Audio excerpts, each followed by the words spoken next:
I feel that. And like, I think she had 2 days to edit. I had like 2 hours to score it. It happens, you know. So, because like we were both like I was out of town, and then are we already recording? I mean, yeah, but it's just because I'm sitting yeah. down now, and I'll trim that beginning out. But I guess I'll start it. Okay. She writes stuff, she films stuff, she produces stuff, she sings, she composes, she has like 70 something IMDb credits, which if that matters to you, it matters to you.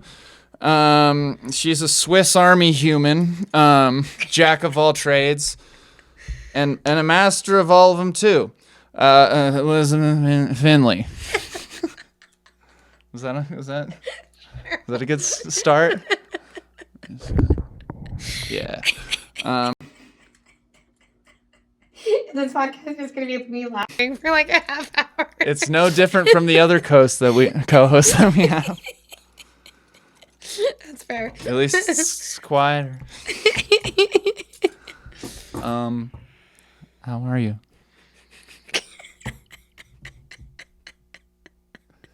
Great start. Dude, wait, listen. I'm going to put the sound of this wine pouring out and put it over your laugh because it sounds just like it. Listen.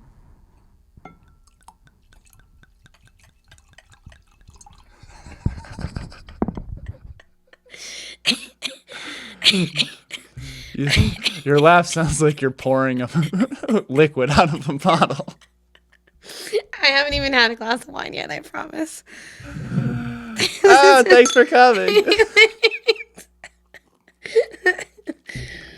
This is already so fun.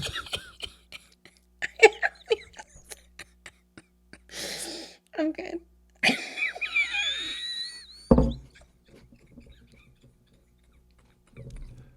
Pull it together, dude. We're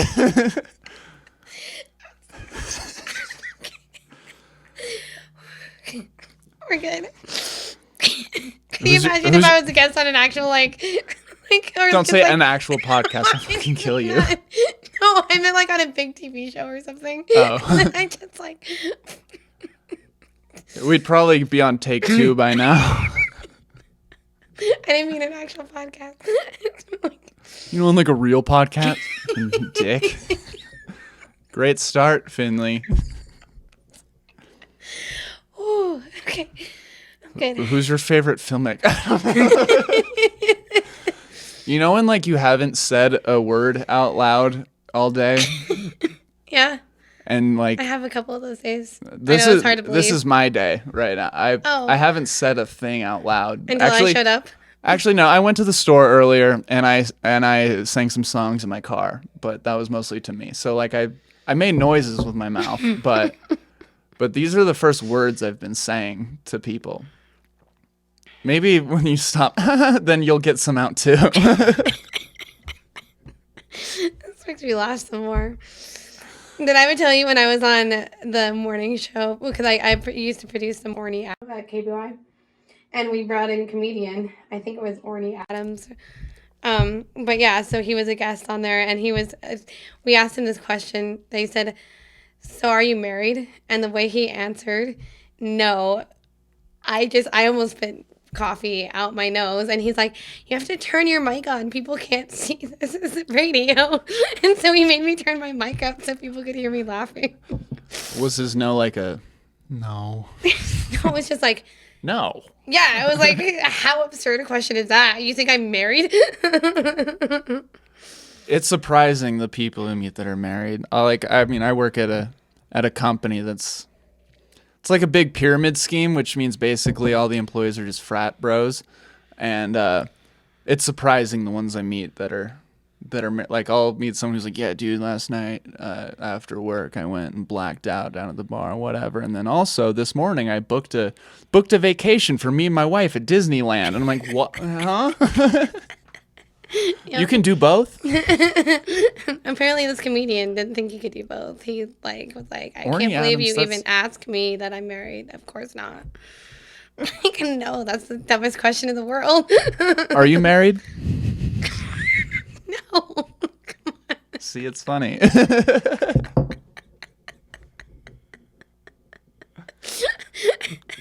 Ask me if I'm married. Are you married? No. But that'd be fucking rad, you know? What kind of, like, wife do you think you'd be?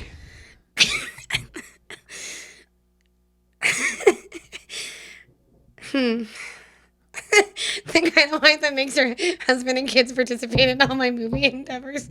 Put them to work. Like, All right. hey, we're doing a movie this weekend, guys. Clear your schedules. Because I already do that to my roommates. They all participated in my last film. Which was? Would it kill you to smile? Where I turned my whole house yellow. Right. How did that go? Well, we got best production design, so the yellow paid off. Hell yeah.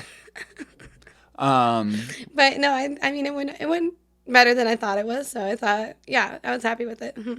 Is it out? No, because I'm submitting it to festivals. But I don't have any festivals that like don't care if it's out, so I'll probably post it soon. Fuck yeah, dude. So because I think all the festivals I'm submitting to don't have a rule that it has to, like they don't care if it's publicly released or not. So. Mm-hmm. I think some of them would prefer it's not, so that's why I kind of wait. I think if it's a short film, like, why do you care? You know? Yeah, that's true. Like, I think everyone should say the balls of an unknown film festival to be like, no, it can't be released because it's an exclusive thing for. I understand for feature films or maybe even TV shows, but like, yeah, for short films, it seems kind of silly. If they're showing like 30 films in a night, like, why do they? I don't know. That's because it's also different seeing it on YouTube versus the theater. So if people like it on YouTube, they're probably going to come to the theater and see it if they, if they have the opportunity. You're so real for that. A while ago, you asked me for clips of me doing stand-up to put in something. Oh, that was that movie. Oh. Yeah. Which clip did you use? I used the clip of you talking about lobotomy. Oh, now I can do lobotomy. Or I can say the word lobotomy. Yeah, I think like your. I just remember that phrase, and then there was a phrase that you were saying at Watson's about that was a hell of a family reunion. I don't know, so I used one of each. All right, cool. Yeah. I don't remember the lobotomy one. I remember it because I was just like, okay, well that's different. It was a queef joke that I think I say. And I totally put it out of context, but whatever. What are you going to do? Keep mellow yellow. But it worked for the movie, so. Findley, how did you get your start in film? What made you want to get your start in film? What was did you watch a TV show and you're like, I can do that? No, I never. I mean, I always did like little. Like, I would always turn my science projects into film projects, and my dad thought it was ridiculous.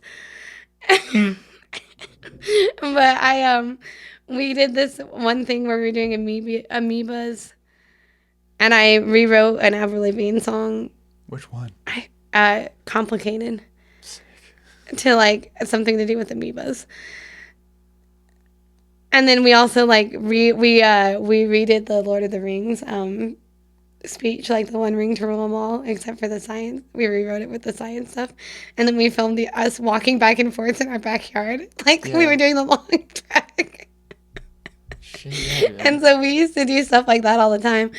So in like high school, in middle school even, and then I because we did a middle school trip to Turkey, and I filmed everything. And I followed everybody with the camera. And we made this guy do a trial because he was annoying us and made him walk the plank. And I have it all on videotape. A middle school trip to Turkey? Because we lived in Saudi Arabia. Oh.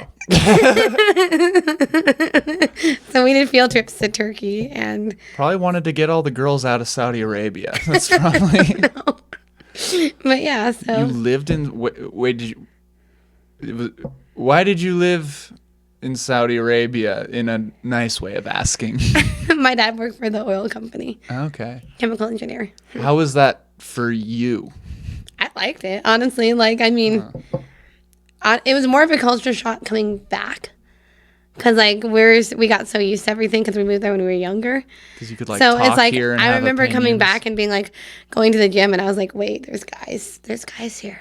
I don't know if I like this. Because, like, you know, everything's segregated over there. Yeah. And so it's like, I wasn't used to going to the pool in a bikini. Because it's like, you have to cover up over there all the time. So it's like, you have to wear like, the long shirt or something. You know, you can't just wear like a bikini in the swimming pool. Damn, dude. And then like wearing short shorts and that kind of stuff was like, I still like, I feel like self-conscious if I'm wearing anything short or tight. And I think it's just because of growing up over there, you get used to not wearing that kind of clothing. What's like the thing to do for a gal in Saudi Arabia? I mean, there's lots of stuff to do. Like, we lived on a compound and we took dance classes. Like, we rode horses. I mean, we owned, it's super cheap to own horses over there. So a lot of people own horses. I mean, we were involved in all kinds of sports and everything. So we were still playing in bands. And, like, I mean, in the school, they still provide all the arts, even though in Saudi it's not, like, as widely acknowledged. But, like, in the school, they still had all the different art programs and everything. And, yeah, we all it was a tight community, so we all hung out with each other. So it was fun. I don't know. I liked it. I've heard mixed reviews on Saudi Arabia. I liked living there, so it was, I mean, Some are happy, some are Saudi. I don't know, it was a good time. Hell yeah. Huh. Saudi Arabia, it's a good time. But yeah, back to the film thing. Yeah, so I got a degree in music because I wanted to do music producing, but my parents wanted me to go to liberal arts school. And they didn't really have music producing at the liberal arts school, so I got a general degree in music because I didn't want to do education or perform. I wanted to do like the business side. And then I wasn't doing anything with my degree, so I decided to get another art degree and go for media production. And initially I was going to go for broadcasting, but then I did the I-48 in 2017 and won like 4 awards, including Best Film. And I kind of got the bug to do narrative film, so... So like 2016, 17 is when you were like, yeah, when I was like, okay, let me see if I can actually do this. So, yeah. And how's it going?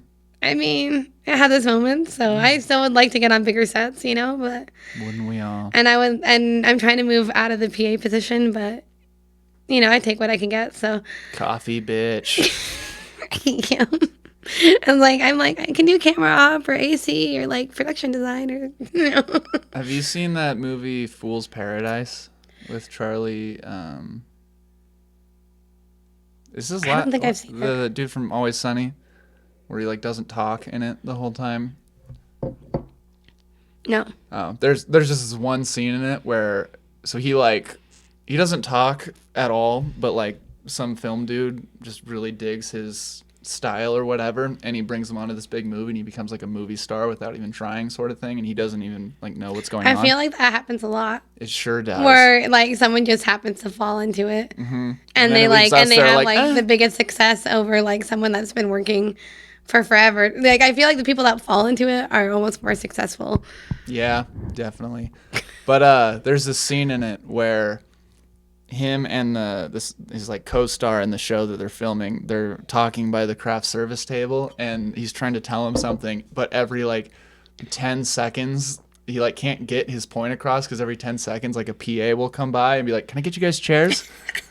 And they're like, "No, we're good." And then another one comes, "You guys need chairs? You all good?" Like, "No, we're fine." And then it happens like 6 times. They're like, "We're gonna stand. We're gonna fucking stand. It's fine." And but like also, I don't know where we'd be without PAs. They're so the PAs are necessary. I'm glad they ask. I'd rather them ask than not. That's fair. I'd rather them ask once, but. Are you drinking beer and wine? Yeah. I was like, wait a second.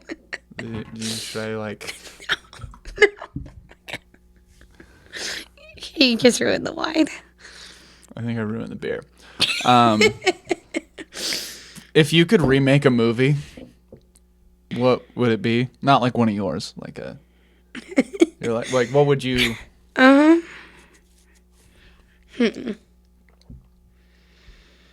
on the spot. Yeah, this is the yeah.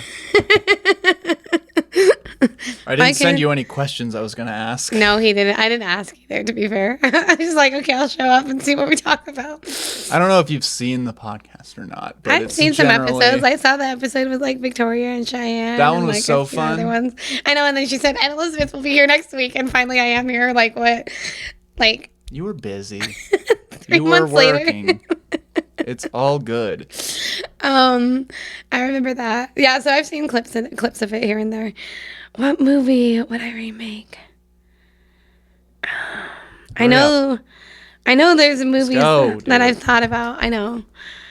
You have to fill every second of time. We can't have any dead space. It's called editing. We have one camera. That's hard to do.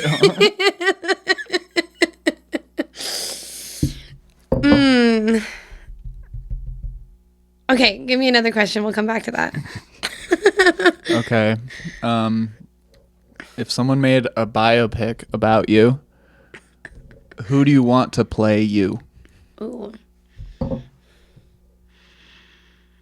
Denzel Washington. Denzel Washington.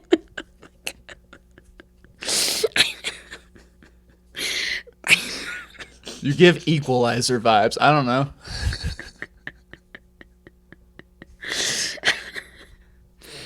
Who would I want to play me? What's that girl?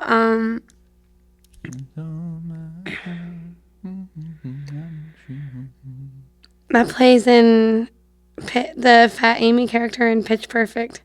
Oh, Rebel Wilson? Yeah. Okay. Why? She's cool. Because she's funny. She is very funny.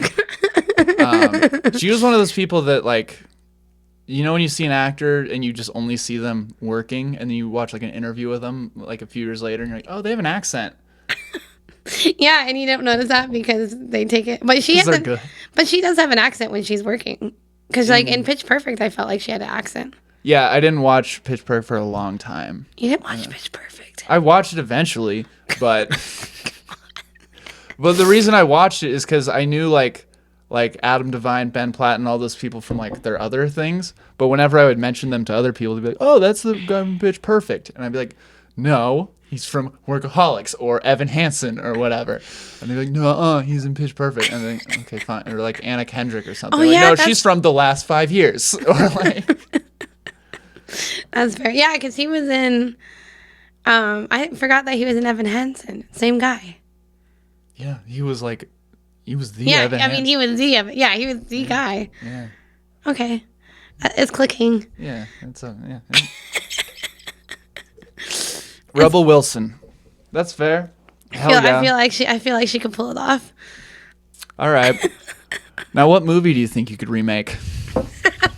Back to that. Trying to think of older movies in particular that I would like. What's like a movie that you think you could? You don't need like this is like the movie I'm gonna redo and make it 1,000 times better or whatever. Like, because I keep thinking of all the movies I like, which is not movies I would typically, I wouldn't want to touch on. So I'm like, not that I would necessarily want to, because I guess you could still remake a movie that you like and make it your version. So, like, not that it would be. So, God.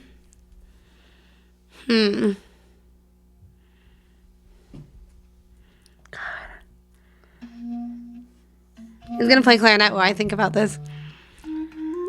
What's in my movie list that I would...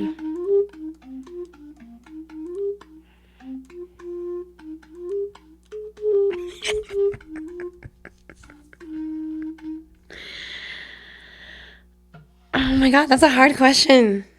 Now I feel like I need to like... No, it's okay. Who do you think is like a slept-on artist in Boise?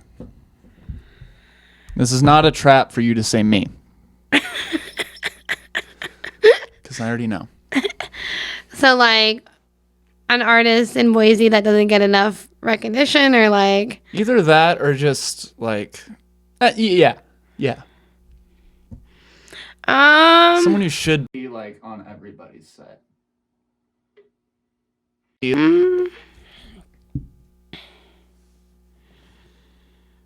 Let's see.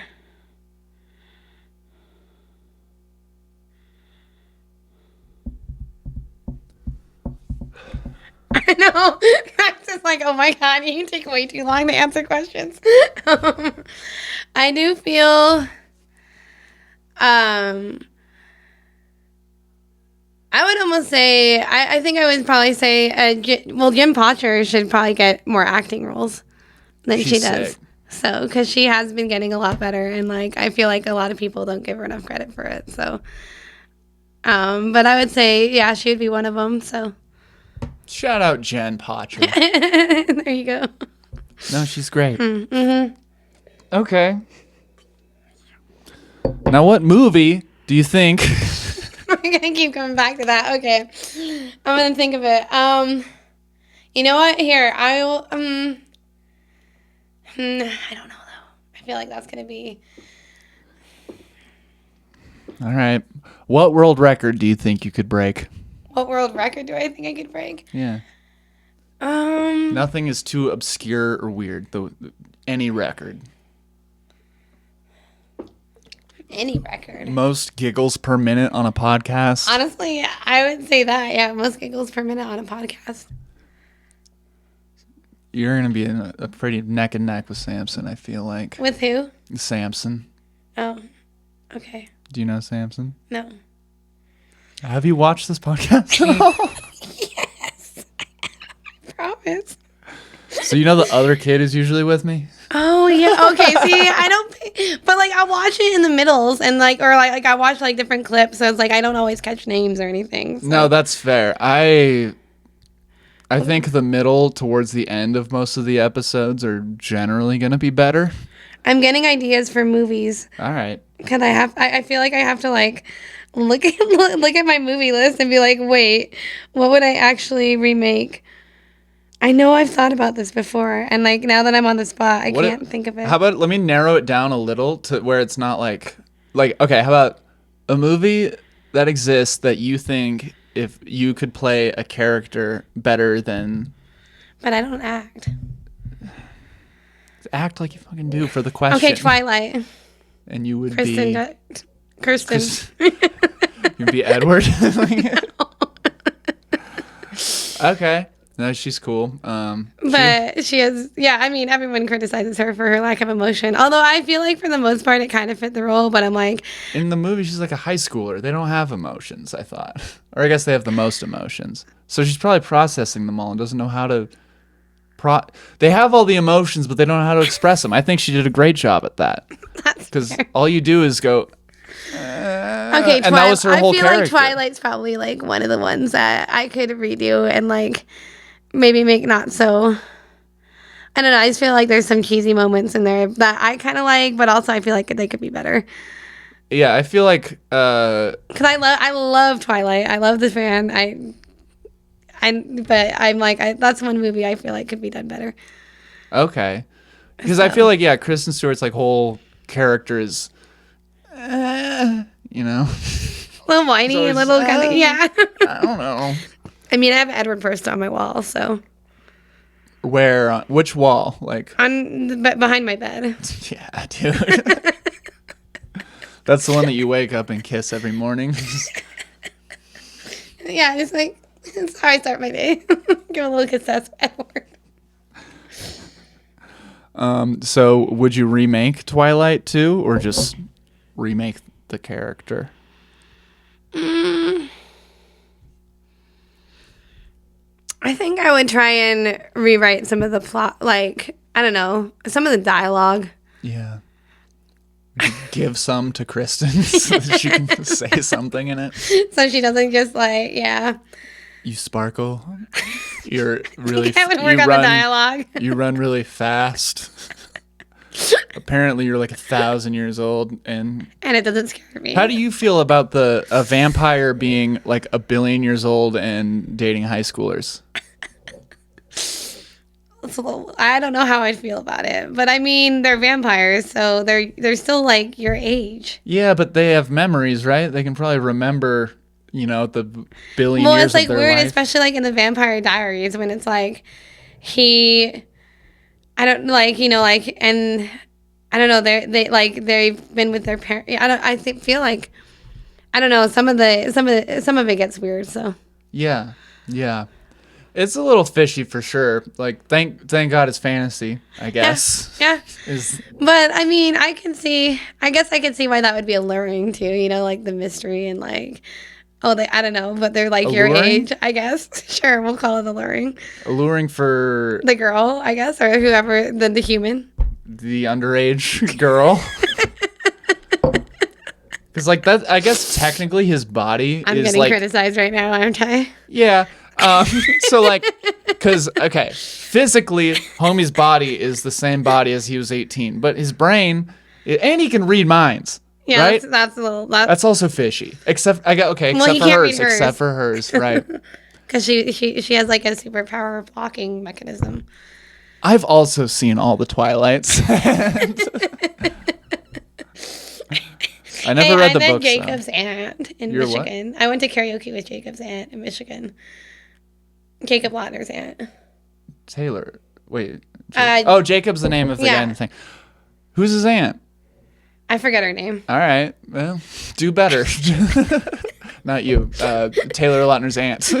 Oh, yeah. I said Jacob Lautner instead of Taylor. But his name is Taylor. Okay. I'm sorry. I'm getting my names mixed up. Yeah, and I'm being a silly goose and not making it easy for you. So, like... Hi. I know what I'm talking about. I promise. If your friends threw an intervention for you... What do you think your intervention would be? Like, what's your downfall? Elizabeth, do you have a karaoke problem? Come on.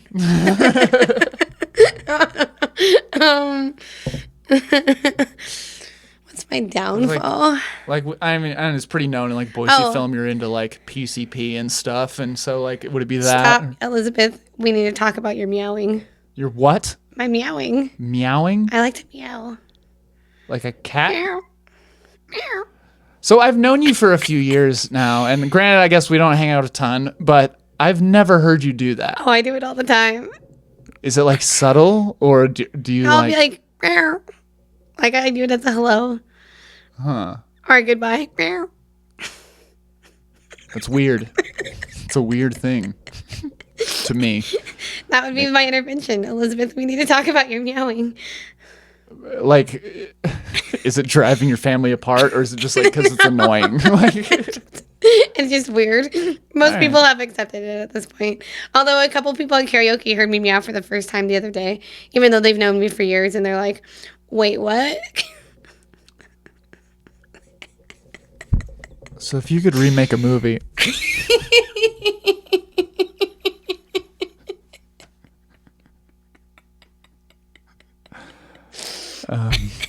I wrote a song so I could meow in it called The Kitty Cat Blues. What did you say? I wrote a song so I could meow in it. It's called The Kitty Cat Blues. It's about a cat being by himself. You said you wrote that song? Or how does it go? What's the like chorus? Is there like a tagline? Oh, do you have the audio for it? Let me look it up. Let her rip, dude. I wrote it and I played it at the Barrel House one time, and people meowed with me. And then they tipped me afterward. I'm going to mew while you do that. It was fantastic. I wish I had it recorded. I wish I was filming that night because no one believes me that happened. Yeah. Crazy. Up to $200. Oh. Ads. Yeah, sorry. Here. It's a blue song. Oh, and I did a little animation to it. You can't really see it on the... I just heard a meow. Yeah. See, it starts with a meow. I'm gonna sing the kitty cat blues.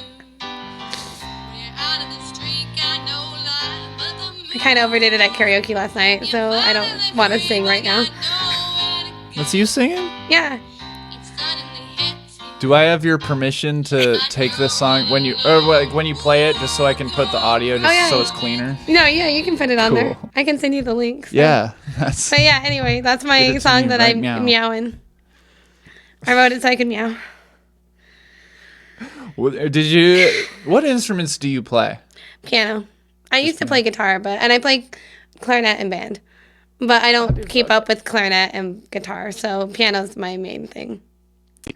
That's fair. When a guy hurts my feelings or something and I go in my room and play sad songs, my roommates come out and they're like, "Are you in your feelings now?" And I'm like, "Sure." I learned how to play Creep by Radiohead on the piano. So did you play that one on repeat for a while? Bit, yeah. That and Listen to Your Heart. I do the Creep song, but I do it by Postmodern Jukebox. That version. At karaoke. Like another... Because it's like a more bluesy, jazzy one. Have you heard, Macy... Is Macy Gray or Macy Trey? Gray? Macy Gray. Yeah. I do the song I Try. I try to say goodbye. Have you heard her cover of Creep? No, I haven't. It's sick. Like, her voice is really cool and good for that, but also, like, the instrumentals behind it, it's like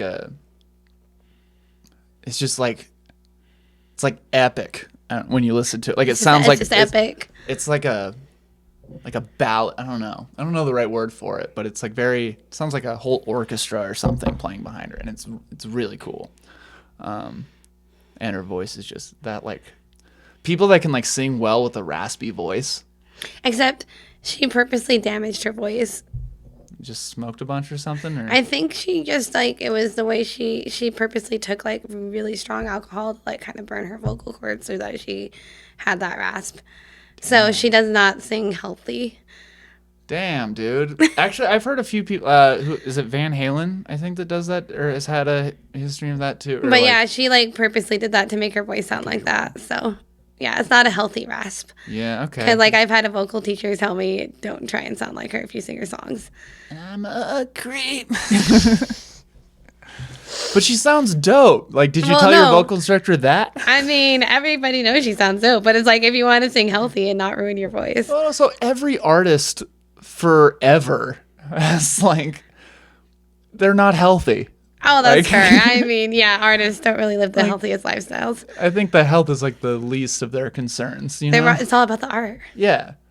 Yeah. Like, letting out their emotions. Like, I'm pretty sure, like, did you see the Whitney Houston movie, the Want to Dance with Somebody? I haven't. I need to. So I'm into, and then I forgot about it. I don't know if it's like, I don't know if it's accurate or not, but I really enjoyed it.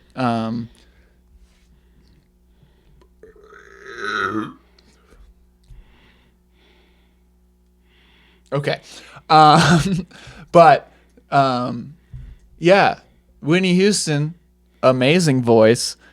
Homegirl fucking took crack like a multivitamin. Like, and also, I didn't know from that movie how that it was a thing, that it might just have been her thing, but she really liked... I didn't realize Whitney Houston took so many drugs. Oh. Okay. Yeah, dude. In the movie, that was like, yeah. Oh, yeah, she fucked, for sure. Not like that, like metaphorically, but like, and also physically. But also, in the movie, she did it like 4 times where she would like do crack and then sit in her bathtub. And like, because that's where she died. She drowned in her tub because she was high on crack in it. Okay, I need to watch this movie now. It's dope. But like, it was. I didn't know. I still don't know if that's like a thing where she made it like a event for herself. Sort of like she would, draw a warm bath lit, like put the soap and stuff in there, and then she would have her little table with all of her crack all laid out nicely in her little thing, and she would like, light up and then sit and that was like, yeah. I don't. Cause I haven't done crack or cocaine, but I've seen people do both, and I feel like sitting in a warm bathtub and relaxing would be like the last thing you'd want to do. Yeah, that does seem kind of like the kind of opposite reaction you would think you'd want from that, but I want to dance with somebody.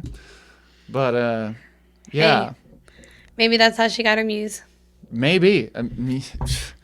Shit, dude. I thought it was a cool movie. From what I read, I guess they didn't get a few details right, but they never do in movies like that. So, I mean, and sometimes they embellish things or whatever. I mean, I really liked the Elvis biopic, though. That was good. Sick. That was awesome. Really good. But even the I can't remember the name of her, but like there was another one that I watched recently that was really good, but I can't remember who it was. What are you watching right now? I just finished the latest seasons of Bridgerton. The latest episodes. I haven't seen any of them. How Raunchy. Raunchy? Mm-hmm. Like, they show like full nudity in like the last one. that's cool. And that was apparently by Nicolette's request. Because apparently she told the producer, she's like, well, when else am I going to look this hot? Great point. No, I get it. But she, in her contract, she adds that they have to send a PG version to her family.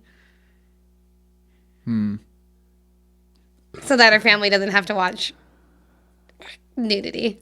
Well, is that like a integral part of the show? Is like the sex like the and risqueness of it? Kind of. I mean, it's more about the romance and like the love stories between all the different characters.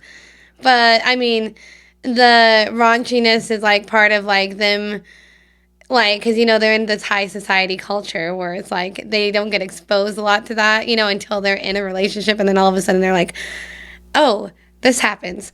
Okay.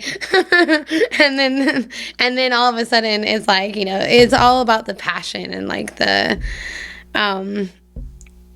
passion between the characters and the romance. Riddle me this. So how come if you or me or anybody is around people and you're, I don't know, saying raunchy things, saying dirty things, being I'll say myself. I'm not going to label you as that. Unless you want to, whatever. But how come people are allowed to say, like, hey, can you tone that down? Can you not swear so much? Can you blah, blah, blah, blah? How come maybe you, how come we can't be like, why don't you turn it up? Why don't you raunch it up, That's a good question. Like, how come you can tell me to moderate myself? I can't tell you to unmoderate yourself a little bit. It's not polite. According to what? Your mom? Like, hey, don't talk about my mom. not your mom. I'm sure your mom's very nice. I'm telling your mom, the person in this hypothetical, who's telling me to tone it down. I don't know. It's just in the culture, I guess. Like, it's like we've just grown up that it's not polite to do that. Well, a lot of things have changed in culture. They used to put cocaine in Coca-Cola, and then we were like, hey, maybe we shouldn't. So maybe we should start being allowed to tell people that they should turn up their raunch. Well, it's like people have been being told to turn it down. Everybody gets so offended by everything. Well, what if we just told them not to be? I guess we have. Well, you can say it, but that doesn't mean they won't get offended. But it's like, if they're trying to censor you, why can't you try to uncensor them, I mean, that's fair. Maybe I'll try that the next time, like, I'm out with friends. And it's like, or just like, it's like, hey man, you spend a lot of time telling me what to not say. Why don't you say more? Like, I don't know. Or to people that tell me not to meow, I can be like, why don't you meow? Yeah, exactly. Why don't you do it? Yeah. Why don't you meow more? I take it back. I don't think it's weird anymore. Should that be the title of this podcast? Why don't you meow more? Maybe. Well, I gotta have pretty good in the title somewhere, so maybe pretty good, like. Oh yeah, you meowing, or I don't know, but we'll figure that part out later. It can be like the subtitle. Yeah, but like, I don't know. I don't like. Don't tell me what to do if I can't tell you what to do. I think that's fair. Especially if I'm being raunchy, you can always walk away. People just get too offended by everything. But I can't walk away because you're being too boring with how you talk. I think you're not swearing enough. Bye. And that's rude. But if someone is swearing too much, you can leave, and that's fine. What? Can you imagine if people actually did that? Like, you're not swearing enough. I'm leaving. Well, I guess I haven't done exactly that, but I've done I've definitely been like, you guys just. He's trying to blaze the trails over here. Yeah, I've definitely been like, you guys aren't like on the same wavelength as me. You're too boring, whatever. But like, what movie would you remake? It's another movie. Oh, wait, did you already answer that? Yeah, we talked about Twilight. Fuck. I'm a dick. Come on. We talked about Twilight for like a good at least 15 minutes. No, you're right. You're right. You're right. You're right, and I'm wrong. What else is new? What's a new kind of like? I'm helping myself to wine. Absolutely, it's all you. I mean, I also want more too, but what's like a new kind of art that you would want to get into? Because you do all of it, pretty much. Is it like music, filming? I guess you said you're not an actor, but like I feel like you could. I mean, I've acted. I did theater, and like I just don't like being in front of the. I want to try it. I feel like fizzy wine might taste good with a little Bud Light in it. I'm not judging you for the meow thing anymore. Okay. How does that taste? How does it taste? I think I need more. And it tastes mostly like water, or like a watered down wine. I need more fizz. You know. It tastes like wine with sparkling water in it. An art that I don't do yet. A new branch of creativity. Trapeze yoga. What is that?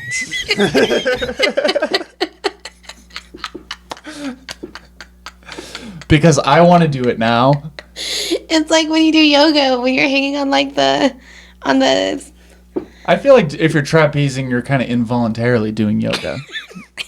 There's a thing called trapeze yoga because I thought it's salsa dance. And Max, put a clip of that up somewhere. Find a clip of trapeze yoga and put it there. And she says that she does trapeze yoga, and I was like, that sounds rad. I want to try it. Yeah, I do too. Have you seen? We have a surprising amount of trapeze-related things here. Yeah. Like there's by the rock climbing place, Asana, okay. On Glenwood. Yeah, I know. There's a trapeze thing in the parking lot there, and then where I work off Chinden, there's like all those neighborhoods behind there, and there's somebody who has like a full trapeze circus like camp in his yard, and damn, okay. And like when we're like at work, sometimes we'll like drive past the plate and people are using them. Like there's also a market for trapeze stuff here. There is. I know there's a market for yoga here, so I'm sure there's a way you could combine them. And someone has. We should get our previous guest, Gabriel Benjamin, to give his input because he's a yogi. Trapeze yoga. That sounds so fun. Wait, so is it like just while you're swinging on the thing, you just hang on it a certain way and here, stretch? Let's look it up. We're gonna look it up right now. All right, fair. Here, I have a big screen if you want. We can. Oh, okay. Well, yeah, look it up. Look up trapeze yoga. Let me close all these porn tabs really quick.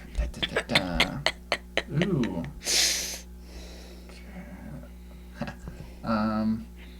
Holy shit. I had a video of me that I was playing the clarinet that I put up today. Oh, I didn't see that actually. So. Was that a funny question that I asked at the end? What did you ask at the end? Oh, you saw it. You didn't hear it, did you? No, I listened to it, but I didn't listen to it all the way. I tell you, I'll be scrolling and then I'll listen for a while and then I'll like go do something else and then I'll come back. Dog, I like to close strong. I don't want to start strong. I'm sorry. I don't always finish things. I'm like a... Well, I played Somewhere Over the Rainbow. And then at the very end, I just cut it off and went, why is there Braille on drive-through ATMs? Because that's a question I've been wondering. For people that can't see. Yeah, they're going to drive through to do it? It's a thinker. So, the reason I brought that is because I had a notification show up that my grandma responded to it, and she said, do I recognize that clarinet? And she does. It's my dad's. My grandma's my dad's mom.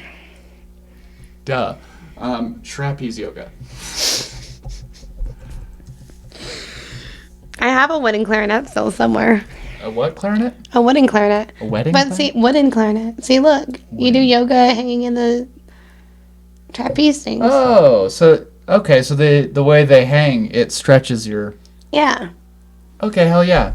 So I don't know if I'd be flexible enough to do it. I just... Yeah, do it again. Yeah. So I don't know if I could actually do it if I'm strong enough to do it, but it seems like it'd be fun. I mean, can you hang on something? Not for very long. Well, you could probably do it for not very long, but a little bit. So I don't know. It might. So yeah, it would Just be like different. normal yoga. It would be different muscles that I'd be working out, but it seems like it would be fun. Have you ever done hot yoga? Mm-mm. I've done it once, and I did it the first time like a few months ago. It is intense. Like, I did not know you could sweat that much. I didn't know I could sweat that much. Like, I was like leaking. Like, it was like you'd be doing whatever, holding yourself in whatever position, and then as soon as you move at all or anything, like just water would pour off you. Like if you're doing like a plank, the water like piles up on your back, and then they're like, all right, now go into this thing, and you turn and just... It was And it's just like crazy. done in like a really hot room. Yeah, it's like 100 degrees. It's like a sauna temperature. Like they crank and also I went in there, and this is just a rant, but I went in and no one told me that there were like lockers or anything to put like your stuff in. I just walked in with like I had sweatpants but like shorts underneath that I was gonna wear in the thing, and my shoes and a hoodie, and I went in to the thing and I was like, wow, it's hot in here. And I just took my hoodie off and my sweatpants off and my shoes and just set them off to the side. And so I had like a whole pile of stuff just sitting there. And Did they get mad at you? no, but the whole time I was like, no one else has anything here except for their bodies. Like and like a bottle of water or something. But like I have my whole life just piled up right here. But then at the very end, which is killer time. I got there also like, I don't know if you've noticed from like whenever I've worked with you on a film, I like to get to things early. And I got there early because I wanted to, get all the questions answered before it all started. Because I think that's profesh. And after the whole thing where like you take your mat out and everyone's cleaning their mats they were on, they were like, hey, did you know we had like, little lockers that you could have put your hoodies and stuff in? And I was like, no. I didn't. I'm only here because I'm friends with like the kid who's the son of someone who works here, and they gave me a free yoga class, and like I just showed up and she was like, yeah, hop on in there, you're good. And I went in and just threw all my stuff down, and everyone looked at me like an idiot. But also nobody said anything until the very end. They're like, you could have put all your shit over there. And I was like, well, great timing, everybody. But other than that, it sucked at the time, but I felt so good afterwards. It was like when your body is like tired, but your brain isn't, and so like you're just relaxed, but like you can just talk forever and ever and ever because you're just like firing on all cylinders up here. It was like that. It was really nice. It felt really good. After. Nice. At the time, it fucking sucked. I feel like it'd be really good if you were really hungover. Okay. But they also said, but the bummer, I would recommend for me doing it in the like really early, because I like to drink coffee as soon as I wake up. And they say like don't drink like only water, go in on an empty stomach sort of thing. And I had like half a cup of espresso because I just was like, I'm not gonna not have some coffee before going in here. I would need at least some coffee, I feel like. It's early. Yeah. But I don't know what I was getting at, but it's really cool, and I feel like if you could maybe put some trapeze shit in there. In the hot yoga studio. Hot trapeze yoga. Oh my God. You would need gloves. You would slip too much. You would need to have like a tub underneath you to catch all the water. Well, that, and also I don't know how you would grip anything with how much you're sweating. Like you'd be greased up for sure. Yeah, you might slip a couple times. Yeah. A little bit. That would be a funny scene to film in a movie. Maybe we should make that happen. Hot trapeze yoga class. Yeah. That's Max, clip that and send it to Finland. We'll start writing. Let's see. In my Love Me or Die film, maybe I'll make that a scene. Which films have I done with you? You've done. Well, we worked on some stuff with. We did the Men Wear Pink one. Yeah. The And We did The Real Men Were Pink. You were in... The one at the penitentiary. Yeah, you did that one. Little. I feel like you've been in more, and I'm trying to think of the movies I've done. What other ones were you in? I feel like we've worked on some that like you and I weren't like, you know. Yeah, it like wasn't in mine. Like, I'm trying to think of. Because I've done. Maybe those are the big ones that we've done that I've done. Were you in Vampires Anonymous? I can't remember. Oh, yeah. You did play, you got eaten by Mikey. That's right. Yeah. No. Emmanuel. What's his last name? Iveron or something? Vera? I think Emmanuel Ivera? Yeah. Because he played the priest. Yeah, he's cool. Yeah, that film got into the Georgia Comedy Festival, so. Hell yeah. We'll play in August. He's a really good comedian. Yeah. He's really funny. So I was like, and he didn't have a lot of acting experience, but I like was watching his stuff, and I was like, I feel like he fit the part of the priest pretty well. So he played a good priest. He did play a good priest. And he added in some good stuff. Oh, I'm sorry. I'm leaning too far from the mic.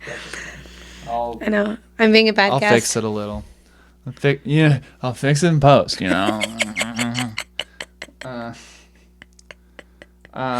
Why haven't you cast me in anything recently?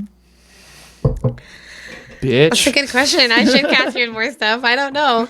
Probably because I don't like to just cast people in stuff unless it's like the right part for them. No, that's fair. So it's like once I find the right part, like again, like that's why like Real Men Were Pink. Like, you know, you and Tanner were great together in that. I like Tanner. Like that was fun. That was fun. You guys were perfect for that. And so it's just trying to find the right part for people, I think, because I just don't want to. And it's not that I don't want to work with people, but it's like I just want to find the part. Like Just kidding. No, I get it. I want to find the part for people that will make, because especially people like you and other people that have more experience, you know, it's like I'd rather get them a really good part that they can have a lot of fun with, you know, instead of just like a side part. That's very chivalrous of you. That's very cool. No, that was the right answer. Okay. But it's true though. I like the Max, you're not good enough for the shit I've been doing. Yeah, dude. That's why we don't have certain guests, because certain people aren't good enough for that. Oh, shit. No offense. Damn it. Ah, fuck. No, I want to make sure, like, I want to give people parts that they're going to have fun with. That's sick. So I just, you know, I don't want to just throw them in anything. So it's like, I think about, like, who to put, like, especially when I'm writing stuff, like I think about who I would want, and then I think about, like, sometimes I open it to auditions, sometimes I don't. Sometimes I ask certain people to send me an audition just so I can see what they bring to the table. And then, yeah. How do you like to write? I do like to outline a lot of stuff. So, like, especially with the Undercover Moms one that I was doing, if I don't outline it or have like a beat sheet or something, it's really hard because there's so many characters in it. So I keep having to go back and be like, wait, which husband is, you know, like what family is in, or what the character names are in that family tree, and what are their character traits, because I have to go back and forth and like try and remember who the characters are, because especially if I go back, like if I take a break, you know, and then go back to writing, and then I have to be like, wait, what were these character names again, or like who were they related to? And so there's been a film, like I've had a script written for like 5 years now that I really want to make, but it's like it'd be a thing where I have to like, since like I wrote it, I have to like plan all of the things around it. Like I'd have to like direct, produce, and cast and all that. Mm-hmm. And that's the like main reason I haven't made it, is because that shit's so fucking hard. It's a lot harder than other people. I mean, you really have to like take initiative to do it. Yeah. Like I've been talking with Cheyenne about having her, because there's like a character that I think she looks young enough to play, but also like old enough to handle the material for it. And she's been telling me about it, so as she showed it, I think it's really funny. I think you would dig it. She didn't show me the script. She's just been telling me about like her role. Shannon, I'm trying. I suck. yeah, I don't know. I want to. Producing is a lot harder than people think it is, though, because it's like, especially, and even low budget films still cost a lot of money. Like, like I still easily put like over $1,000 into each movie that I make or more. It's a lot of like money. it's a lot even for low budget stuff. It's still you're still forking over at least $1,000 if not more. Yeah, like I've put in a few $100 for just like props already, and I haven't even. And that's me going to thrift stores and the dollar store. Yeah, like that's me like doing everything as cheaply as possible. So I mean it's a lot. And it's so and also like. And then just people don't know how hard it is to coordinate everybody's schedule.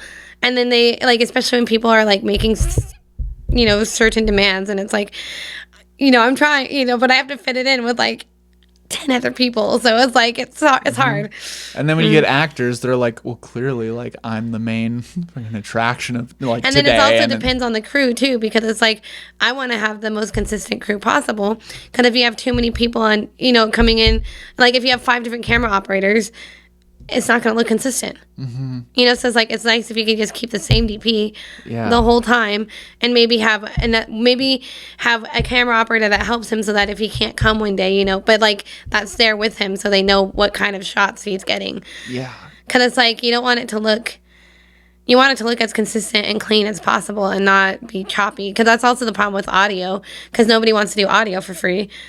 And so it's hard to find someone that can do audio well, that's willing to do it on a passion project. Mm-hmm. So, and I think, like all that is, and my thing is like I have like the crew I want for it. I know the people that can like film it and make it good and can even edit it and all that. But it's like just scheduling it. Like I remember. Scheduling is because again you have to think about your crew and your actors because it's like.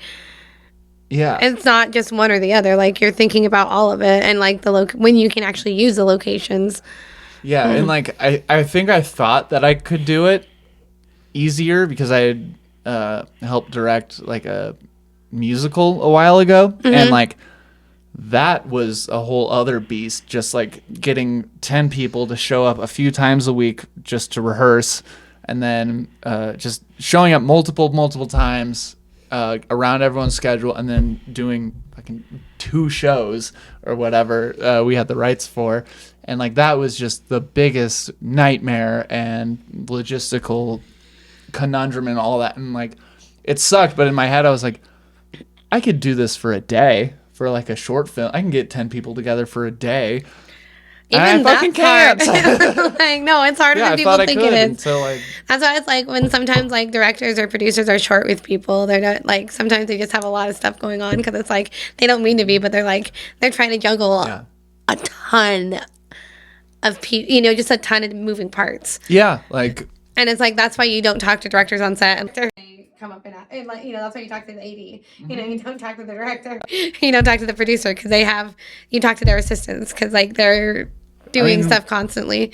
Yeah, like I mean, with like an actor, I think especially when on bigger sets, like they're like they don't sleep most of the time. Like directors are the first and the last people to leave always. Same with producers. Like producers might leave a little bit earlier than the directors, but it's like they're both like the first and last people to leave. Yeah, it's a lot of work, and you're basically like a manager. Like you have to.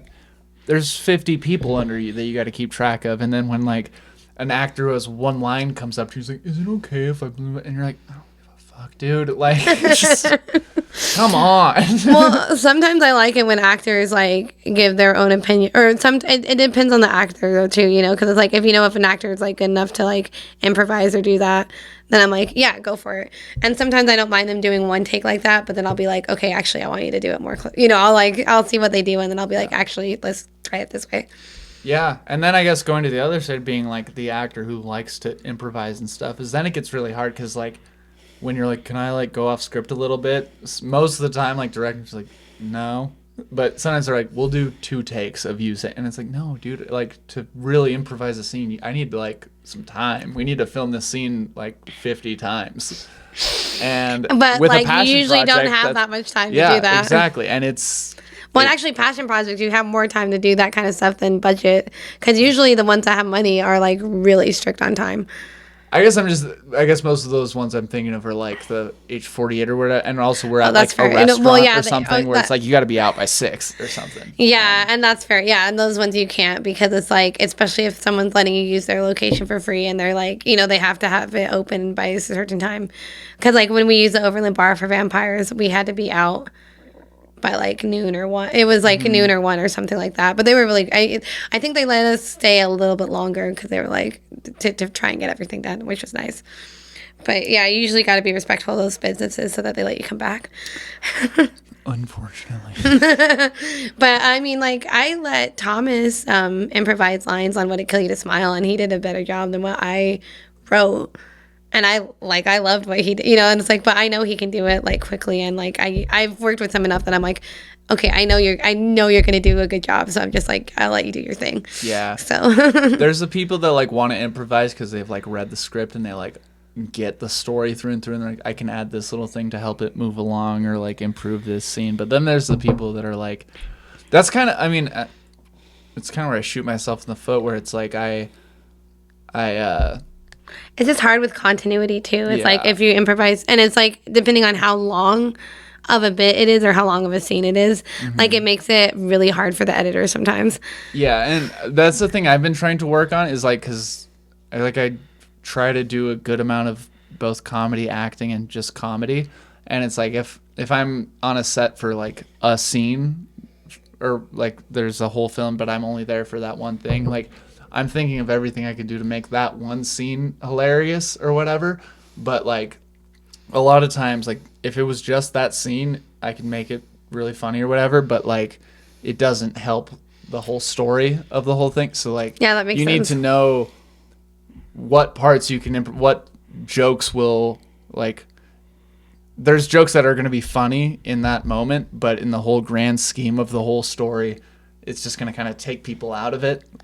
Yeah, and that's what you have to be careful of too with improvising, is like staying within the context of the story and thinking about the story as a whole and how it's going to play in that. It's hard. Yeah. Yeah, it's really hard. It's hard to improvise in film. Yeah, it is. But I'll be. Sometimes it's really fun. Sometimes you get that fucking moment where you're like, "Ha, nailed it." Well, that's why, especially the first time at least, I'll let people just kind of play with it, and then I'll kind of tone it in to like be like, or like, if it's not working, I'll be like, okay, let's try this or let's try that. But like, I'd like to see what people do without me giving them any direction. Because, like, sometimes they have better ideas than I do, so. That's when it's cool when you have, like... And they get more into the moment if they're just doing, if they don't have too much direction, so. That's when it's cool when you, like, you don't have, like, a time restraint and everyone is, like, is on board with the film you're doing. Like, I've noticed, I guess a good example, the movie Princess Bride is one of those movies that a lot of people talk about I as, love like, that movie. The script is garbage. Like the dialogue of it sucked, but like it's one of those movies. The reason it works is because everybody involved like believed in it, and they enjoyed it. They made it work because they're all, everyone's doing their job as best they can because they believed in the thing. But like if it was just actors that were just like, yeah, it's a part or whatever, and they're just saying the lines, it probably wouldn't have been that good of a movie. But like, Well, I don't want to. I'm debating if I should say this or not. But there was one in Cody's festival, the one that Levi did.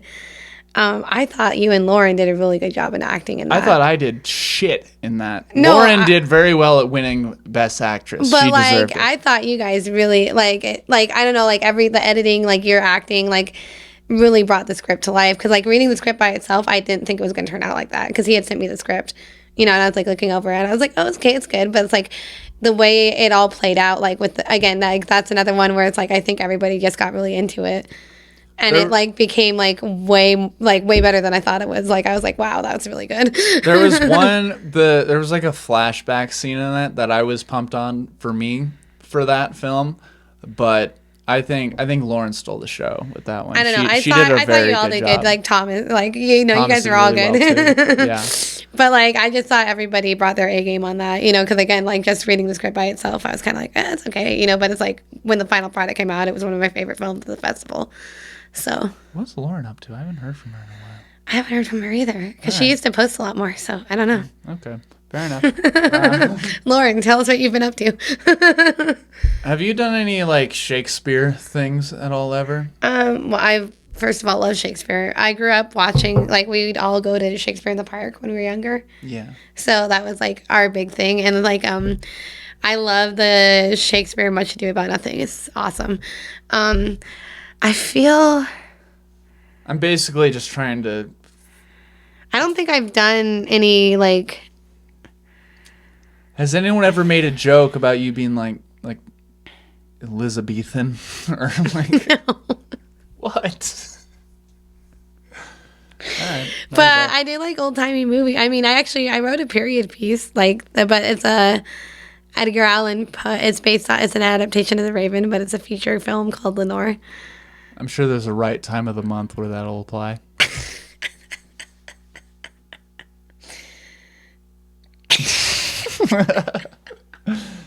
Get it? Do you get it? That's on period. That was dumb. Anyway, Yeah, let's But yeah, shed that lining. I do and- love Shakespeare though. One of my favorites is Much Ado About Nothing. And I still go to Shakespeare in the Park, you know, and I still go watch the Shakespeare Festival and stuff. But yeah, no, I love Shakespeare. It would be fun to write something in that style, or like do another modern adaptation of one of the plays. Like 10 Things I Hate About You is a modern adaptation of Taming of the Shrew. Mm-hmm. And that's actually one of my favorite movies, 10 Things I Hate About You. I love that movie. But yeah, it is a modern adaptation of Taming of the Shrew. And there's a lot of those where it's like you don't realize it's a modern adaptation of Shakespeare unless you know the story. Mm-hmm. So Oh, what was? I'm trying to think of another one because There's a West Side Story is like Romeo and Juliet. And well, Sweeney yeah, Todd. West Side. Like, Yeah, West Side Story is basically Romeo and Juliet. So yeah, it's just dope. Dude. yeah, And there's a joke in Something Rotten where, spoiler alert, it's been out forever. Where I guess Shakespeare used to have like a character he would write into a lot of his writings named Toby. And there's this part. So the whole point is Shakespeare finds out that these two brothers that are writing their play, they pay this dude that can look into the future and see like what the future of stage, performances are going to be. And the two brothers are like, Shakespeare's going to write whatever. But Shakespeare finds out about that they're trying to like steal his ideas. And they pay the soothsayer to be like, Shakespeare's writing this thing. It's called Omelet or something. They found out the soothsayer fucked his Hamlet. And I got that. Yeah. And, but Shakespeare finds out that they're trying to steal his idea. So Shakespeare's like, you know what? I'm gonna put on a disguise and join their play that they're making, and I'm gonna make a fool out of them. And he comes in as this guy named Toby, and he's like, "What's up, everybody? I'm Toby," or whatever. And then throughout the whole thing, Toby is like killing it because the whole thing is like his idea. He like gets it, but then he's gonna like steal the show by revealing that he's Shakespeare. And like the play, they finally get to where they're putting on their play, and Shakespeare's doing his thing, and then he breaks character and he says something, and then one of the brothers is like, "Toby, what are you doing?" And then he goes, "Toby or not Toby," and he takes off his hat, and that's like the big joke in it. That's funny. Yeah. I like that. Out of all the things you laughed really hard at, you laughed the least at that, which makes me question.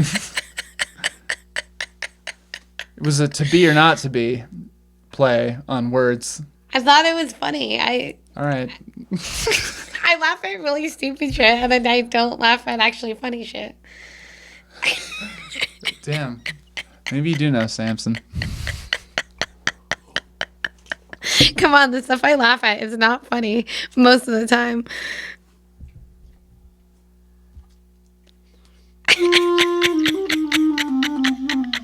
What am I doing? I need to put this away. My read's gonna warp. Yeah, you probably shouldn't keep your readouts. That would ruin your read. I just said that. Samson. Okay, now I need to go back and rewatch the episodes of Samson.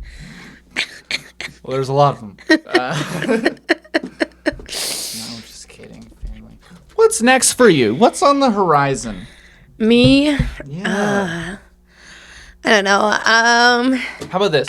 If you could. I'm working on another feature script right now. Okay. But I'm finally, so I don't know, have you heard of my project Love Me or Die? I've heard.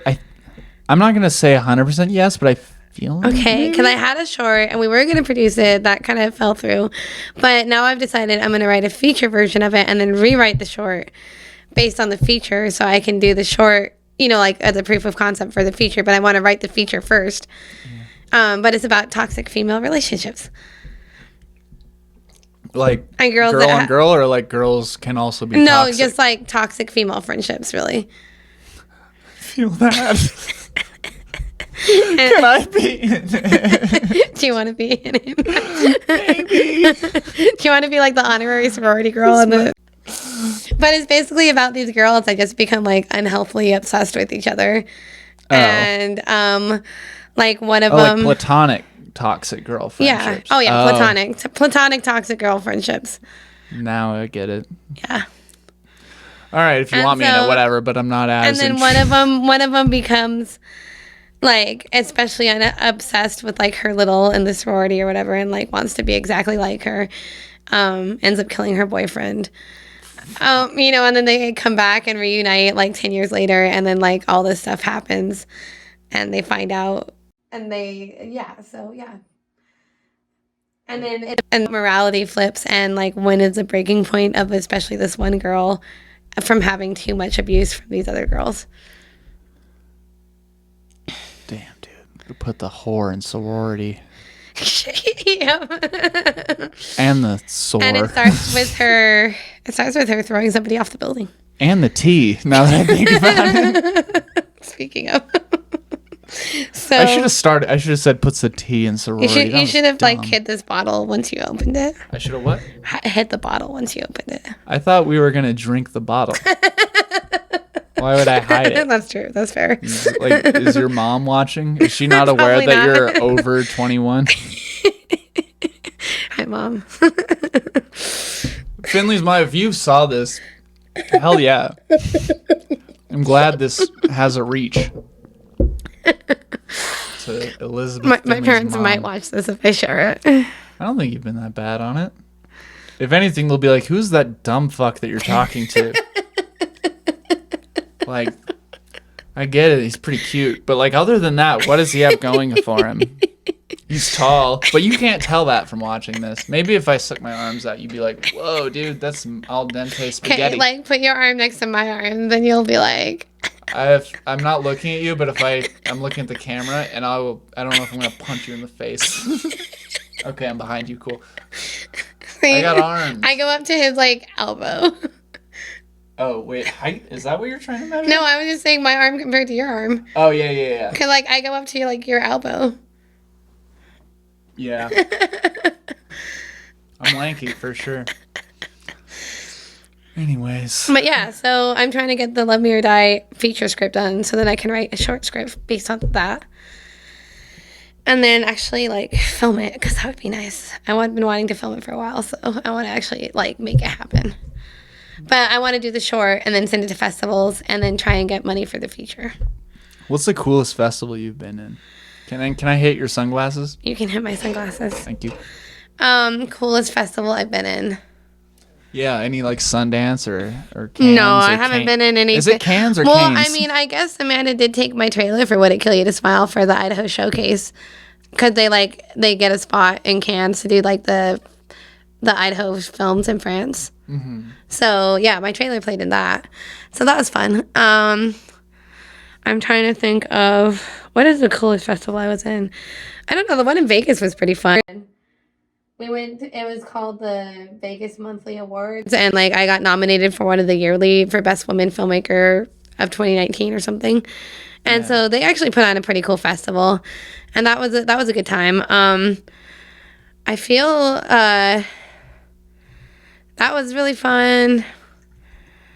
And I mean, I did get into the Boise Music Festival when they did it in the past. Oh, no. film? Actually, the coolest one was getting into the horror festival when it was here. Because I got my film, The Swallow, in the horror festival here. Oh. And actually, honestly, that was a really fun festival. I'm sad that they don't do it anymore. I'm gonna make a film called The Spit, and it's gonna No, it was about not do as well as yours because you're. It means I meant the swallow like the bird. Yeah, I Oh, know. okay, that. okay, I okay. was being gross about it because I want your couldn't- mom when she watches this to think you're cool and I'm not. She'd be like, who is that? But yeah, it was cool being a part of the Idaho Horror Film Festival, like as a filmmaker and not like a volunteer, you know, like. But it was cool to actually have a film in it. Yeah. So that was pretty sweet. I was a part of this Canada. The Swallow also got up into the Festival of Fear in Canada. I didn't get to go, but Laura got a Best Actress award from it, so that was cool. Laura Mason. Mason. Yeah. She's awesome. What's Yeah. she doing? She's in. I see her. She goes back. She's been doing commercial work a lot. I feel like, but I don't like know. back and forth in Yeah. LA and here, right? Yeah, she's been going all over the place. I feel like so. Hell yeah, that's sick. But yeah, the Idaho Horror Film Festival was pretty sweet. I did a film where she had to like shoot me in the face one time. And I remember we spent an hour it was like a PG-13 film. So like we were only allowed to say fuck one time. That's funny. And we spent like an hour. Basically, it's like she shoots somebody, and then the camera like pans up to her face, and then she goes, "Fuck," and we spent like an hour on that scene. That's really funny. That's like us trying to do Tarantino PG-13. Because I got Tarantino for Cody's Film Festival one time and had to do Little Black Book. Just film a Like- bunch of feet, dude. That's true. We could have just filmed a bunch of feet. Tarantino would have liked it. Would have ended a bunch of trunk shots and filmed a bunch of feet. Dude, I've like started watching interviews with Quentin Tarantino. And I watched a bunch when I did that film because I was trying to get inspiration. Yeah, like he's a great, amazing filmmaker, all that. He's also just a fucking funny guy. He's such He a started dork. like a lot of us. He was working at a movie store and he would make money. He would make as much money as he could and then go shoot. Yeah. And then work until he could make more money so he could keep finishing his film. No, And that's how he did it. So, I mean, that's how a lot of us are trying to do it right now. So it's like, that's what he would do. He's got his visions. No, he seems like a funny dude, though. Like, I mean, his comments and stuff. Like, Have you seen? There's like an interview of him with some just like TV, like radio. What is it? Like a morning show or something. A news thing, and the host of it is like, Quentin, why do you have to like put so much like gore and blood and fighting in all your film? And he's just like, because it's fucking fun. Like. You want it. Why the need for so much gruesome, graphic violence? Why not let us imagine Because a little it's so of it? much fun, Jan. well, he always says on every film sets, like, because I did this on our intro video with everybody, but he says at the end of them, he's like, what are we doing making movies? Why do we do it? Or because we love making like he makes everybody say it at the it's like, why are we doing this? Because we love making movies or something like that. So he cool. like that's his like little like go fight win. It's like, we love making movies, and he does that at the beginning of all of his movies. 100%. So, if you could remake a movie, Twilight. Just kidding. He just put a big poster of Edward right there, Yeah, I was. and his his sparkle glory. I wish you didn't answer the question till now, because I think that would have been a fun like callback, if I but- that would have been a good But it's callback. all good. Sorry, I came up with something. I was like, wait, no, I think No, I could remake You had Twilight. a good answer for sure. I feel like I could remake Twilight. Yep. That'd be fun though. Some shiny skin. But yeah, so I mean, I'm hoping more. I really want to get on bigger like feature film sets, but there's not a lot of feature films that come through Boise. But Who's the coolest person you've worked with? Or I guess I don't know. Well, I got to work with Maddie Zom. I mean, she's pretty cool because I got to do the BTS for her music video. she's She's on tour right now. Yeah. Okay. And I got to shoot. Not this time she was at the Knitting Factory, but the first time she was at the Knitting Factory, I was one of the camera operators to get footage for her show. Shit, yeah. I don't know if they hired anyone this time or I don't know what they did this time, but I know like the first time they brought me in, so that's cool. Yeah. And I've been on another set. It's funny. I've ended up on 3 of her sets completely by accident. And the third time I was on one of her sets, I'm like, is this for Maddie's mom? And they're like, yep. And I'm like, that's funny. Fucking hat trick, dude. That's sick. And I'm like, Maddie, I swear I'm not stalking you, but I love you. But I'm also like, I just happen to get these jobs like randomly. I promise. I love that. But Maddie's really awesome. And she's also a really nice girl.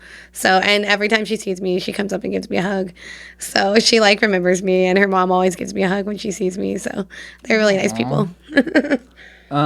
She's probably gonna be like, I mean, she's on the Kelly Clarkson show. Yeah. So, dude, I have like a list of pre-drafted questions. So my dream guest for this podcast that like not me. Come on, dude. I'm just being real. You're a fever dream guest. My dream guest is Victoria Horn. No. You had her on here. Mission accomplished. in the off chance that this gets big enough to, I want to talk to Jeremy Jordan. That's all I want to do in my life. Who's he? He was the original Jack Kelly in Newsies. He's just an amazing. He's a Broadway guy. Big, just amazing singer. If you watch the fucking podcast, you would know how much of a fan I am of him.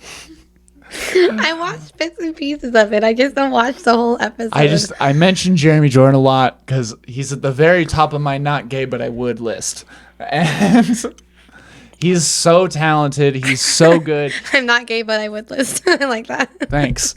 He's everything. I love him so much. Do you dream about him? But I want to. So one of the questions that I've drafted for him is I want to tell him like he's one of those guys who like if somebody has an original song that they put out and it does well, whatever. It's Jeremy Jordan, Jordan Fisher, Kelly Clarkson, and Weird Al. If any of those people touch your song and they make their own version of it, it's not your song anymore. It's theirs. They're gonna kill it harder. So than someone you are. was making a joke that they should put people should start putting copyrights on their songs from Kelly Clarkson. You know, so Kelly Clarkson can't do them on her show because like she does them and then she does them better. Yeah. Did you hear her 1985 cover? I have not heard that one yet, It's but I do so listen good. to a lot of them because like I get ideas for different songs. I hear her sing it and then I'm like, oh, that song sounds so cool that way. And then I try and sing it like that and I can't. Dude, literally, there's this video that I watch at least 3 times a day of Jeremy Jordan's cover of My Heart Will Go On. Or, not... Idiot. I will say though. No, it's not My Heart Will... It's All Coming Back to Me Now, you fucking dipshit, Oh, I love Max. It's All Coming Back to Me. I fucked I up do a that at Jeremy Jordan karaoke thing a and lot. I shouldn't do that because he's my favorite. Shout out Banner Studios for making that happen. That's the company I did Sweeney Todd with. Anyways, what were you saying? I said I love It's All Coming Back to Me. It's so good. I'd sing it a lot at karaoke. Actually, the last time I did when it, the wind was... Wait, that's like a 6-minute song. it's like a 5-minute song because he won't let me do my it. bad. He won't let me do anything over 5 minutes. Yeah. There's a time limit on the karaoke songs. That's true. He kills anything over 5 minutes. But he'll let me do It's All Coming Back to Me, so I know it's under 5 minutes or at 5 minutes. But there's a video of me and I did a squat when I was doing like one of the really long What? notes. You did a what? I was squatting when I was doing the really long squat. notes. And I literally went all the way almost down to the floor and then came back up because my friend was like, what the heck? Like, wait, so... I have a video of it here. It's on my TikTok. It's all coming back to me now. Wait. Is Okay, that when you might have to post this here. What is this? I'll, What like, send social it to media you. is this? On TikTok? TikTok, I'll find it. Here, I can send you the video too. Wait. I'm just trying to get to the squatting part. Here. Wait, where'd it go? I missed it. It's a 20-second video. You can Here, just watch the whole there thing. you go. I See? only saw you going up. That's as low as I went though. Doug, can you go to the beginning? You, Can I just, it's a 20-second, we can watch the whole thing.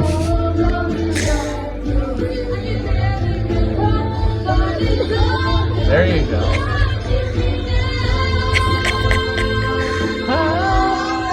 There I go. See, I almost got it to like the bottom. I didn't know I could stop that low. Coming back. Yeah, dude. I love it. If I could work with anybody, though, if I could work with like Kelly Clarkson and Pink, they're like some of my favorites. So I would love to like do video on their crew, or like, you know, like that would be Pink some of is a my really- people that I would love to work for. Cause like they are some of my favorite musicians, because I think they're both amazing. So Respect. What's your favorite musical? my favorite musical, ooh, that's a hard one. What's your top 3 favorite musicals? Well, I love Moulin Rouge. Sick. Moulin Rouge, Elephant Melody, like, oh my god, that's like my favorite. You want to sing it? Just beginning to end. I can. Come what may. No. That's not Elephant. Yeah, you know that. I know that. We know that. Come on. I was made Just for loving one night. you, baby. Give me just one night. There's no way, cause you can't pay. In the name of love. One night in the name of love. You crazy fool, I won't give in to you. It's so easy. No, it's like, All you have to do. you forgot.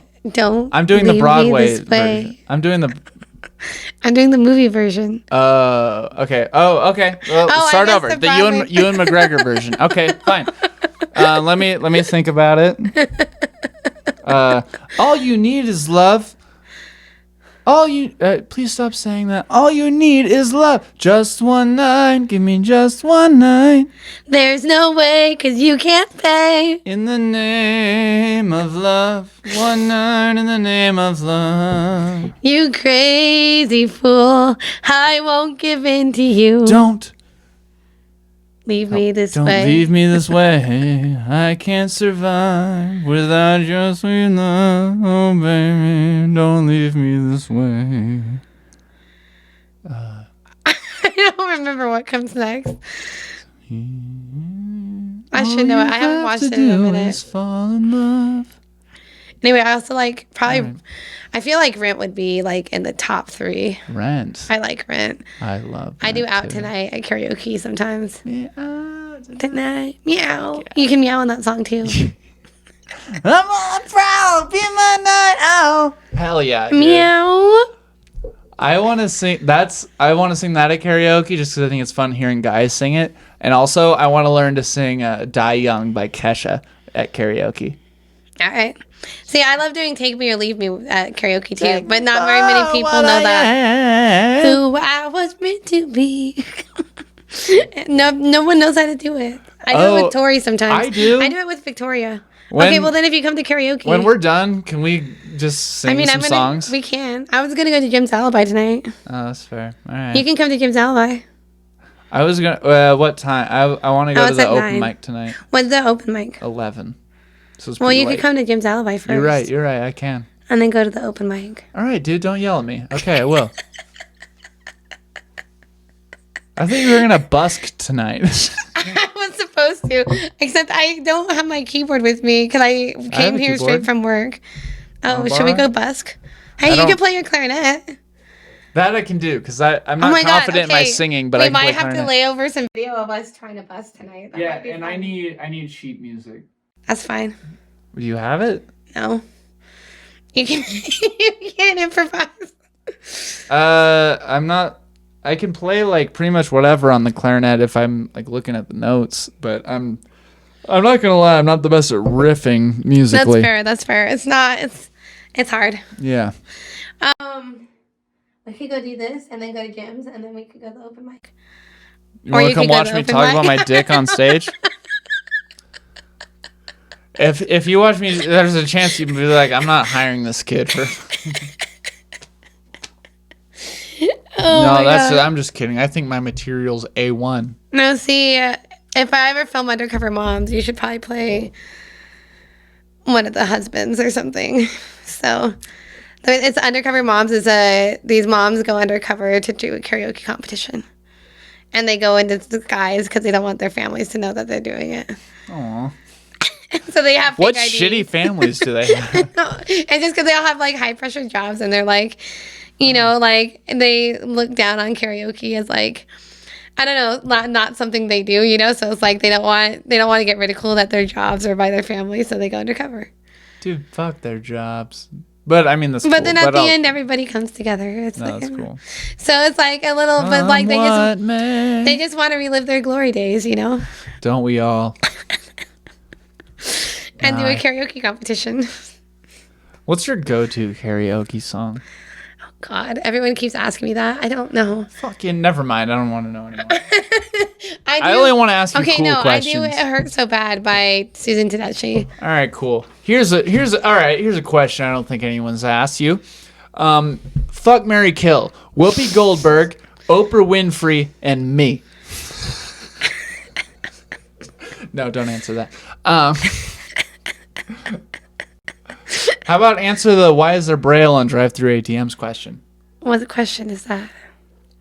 Why is there Braille on drive-through ATMs? Oh, I don't know. Like All that's right. a good. That's a good answer. No. I don't know. The only reason I asked that is because I remember, like, when I lived in McCall, like, when I was young, like, I, like, was at, like, a daycare young. Not a daycare, like a summer, not a summer camp, but, like, my parents would drop us off. Honestly, my parents dropped me off when I was too old to be there. I was, like, 12, but still. I went to this place, and one of the, like, counselors or whatever, they asked, because they knew I was a little older. They were like 30 or whatever, and I was 12, and they were like, this kid gets it. And they were like, yo, Max. And I was like, what up, bitch? Or whatever. And they were like, I didn't say that. They were like, why is there Braille on drive-through ATMs? I was like, damn, that's a heater of a question. I don't know. Because we all saw the Mythbusters where they had the dude who was blind who drove, and granted he was one dude who did kind of well, but I don't think that one guy is like a good statistic for the rest of that fair. question. But the point is since I've been 12 years old, that question has been in my head. Since Because 12. it's a banger. It's a good question to ask. And I haven't Googled it, so I don't know if there's actually an answer. Okay, if we actually go busking into karaoke, I feel like we need to film it so you can put clips on top of this Yeah. of us 100%. doing those things afterward. Yeah. I'm down to. Okay. The only thing I'm going to say is before that happens, I have to go to the bathroom. If I can do that, then I'm down. If between here and busking, I can go to the I bathroom. feel like we can make that happen. Also, we did a podcast with Danny Monsoon and Tanya Cope. Don't know if you know them. They're some comedians. But we I had bet a it was whole fun. thing where they both lived in Alaska for a little bit, and they talked about busking. And I thought for a long time that the way they told it, it sounded like busking meant sledding. And that's what I thought it was for a while. And I mean, I know now that's not what it means. But Well, we can also It's a take a funny sled story. out there and, yeah, it's the middle of summer. Why not? It's June. Not the middle of summer. It's the beginning of summer, but still. we can take a sled as our tip jar. A little saucer, dude. Little toboggan. Toboggan bargain. Bargain for a toboggan. I'm down. Shit. Hell yeah. I'm down. Okay. Anyways, I'm pretty much out of questions for you. But this has been a lot of fun. Yeah. You've been a hoot. I've had a good time. Hopefully people don't get annoyed at my laughing. Do you have, like, I think you have a lot of good information in you. And we should have you on again with Tori. We should have you and Tori on. I feel again. like Tori and I need to be on it together. Oh, yeah. You guys, I feel like you guys jive. I feel like you guys, That would be fun. you guys can hang. I'll get 2 bottles of Apothic Red. We do both like How that. come that's your favorite? Is this like your favorite kind of red? I don't know why it's my favorite. Why is Apothic? Is the brand Apothic? I just like or- it. I tried it one time. There's also a red velvet cupcake one that's really good. But like, what's the brand of this? I Is don't it know. Is Apothic Red the brand? I think so. But is this just a red wine? Yeah. Okay. Apothic Red isn't like a kind of red wine. No, right? and I think Apothic is a brand. I'm not, honestly, I just like the wine. Inspired by the Apotheca, in quotes, comma, a mysterious place where some of the earliest wine was blended and stored. Apothic Wines offers a truly unique wine experience. Our winemaker masterfully creates a smooth red blend where rich layers of dark fruit emerge, complemented by hints of mocha and vanilla. A long, smooth finish opens your night to endless possibilities like busking and stand-up comedy. And singing. Yeah. I thought singing was implied with the busking thing, but Well, karaoke. if you want to be a dick about it, Karaoke. what are you going to do when you're busking? Dress up as a silver guy and like just stay I'm still? gonna start dancing. All right, we're going to have another 45 minutes to this. Findley, I didn't know you danced. Is that the new art you're going to get into? I've danced since I was like 3. I was just trying to. All right, fine. You know I Lindy Hop, right? What? I Lindy Hop, swing dancing. Oh, wait, what? I used to Lindy Hop competitively in the East Coast. Lindy Hop? Yeah, Lindy Hop. What does that mean? Oh my god. Don't be a dick, okay? Okay. That's my job on this. You're gonna have to show them all these clips Well, that yeah. I'm showing you. Yeah. Okay, Lindy Hop dance. Just like look up. If you had watched the episodes of our podcast, you know that I will do that. Look at these. Okay, this is what I used to do, but not at this level. Not quite at this level. Lindy Hop, J&J. Oh, ad. Just like look up. I'll send you a couple clips, but Already I'm sold. these are the kind of day events that I used to go to. You used to do that? Yeah, That's just dope. I can still do it, but like I Good. do salsa dancing and like tango, I've done tango. I do bachata. A lot of I do blues dancing. I used to go to late night blues parties, which kind of turned into like a dirty dancing party, you know, and it was fun. And everybody would end up like making out with each other and dancing on each other's shoulders while they Gross. slept. It's not Christian. But this is rad. It's fun. Look at their feet. Oh yeah, it's a good workout too. I would dance till like 5 a.m. doing this. Again, not quite. I was never at that level. Not that good, but That was sick. I could keep up with those Look guys. at them sliding around. You wear kids that have like that can slide on the floor. But I used to do that. I did that for a couple of years, like up and down the East Coast. It's a lot of fun.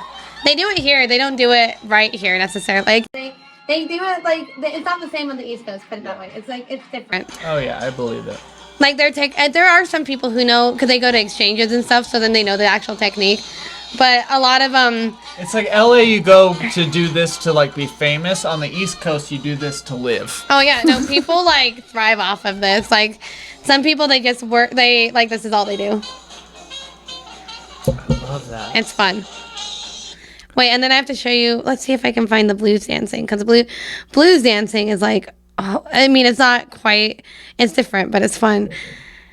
Here again, they can do it here. They're better at. They do West Coast really well here. And it's more on the West Coast, so.